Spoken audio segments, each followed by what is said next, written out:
Ça fait parfois plusieurs mois que ces voitures neuves dorment sur le parking de cette concession haut de gamme. Il a d'ailleurs fallu payer le constructeur plus d'1 million d'euros avancés et pas un client à l'horizon.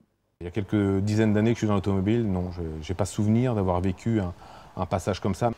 On a toujours eu des véhicules payés, ça a toujours fait partie du système, mais là, c'est la proportion. Il va falloir que ça s'arrête. Il va falloir qu'on trouve une solution. Déjà, la solution, c'est une négociation ou une discussion qu'on a avec nos banquiers de façon récurrente.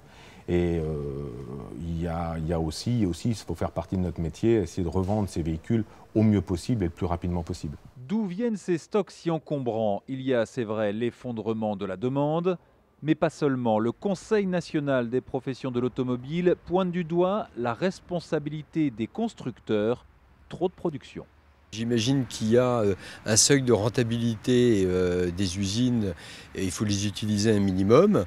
Donc ça produit des voitures et ces voitures, aujourd'hui, le marché européen en général et français en particulier, les absorbe pas. Donc les constructeurs, plutôt que de les garder sur le parc des usines, nous les envoient donc à travers ce qu'on appelle des plans d'enlèvement où ils nous disent voilà, il faut que vous preniez X voitures. Et donc on transfère le problème de stock de chez le constructeur chez le distributeur. Les responsables du secteur étaient à Bercy hier soir pour attirer l'attention des pouvoirs publics sur le sort des dizaines de milliers de salariés qui travaillent en concession.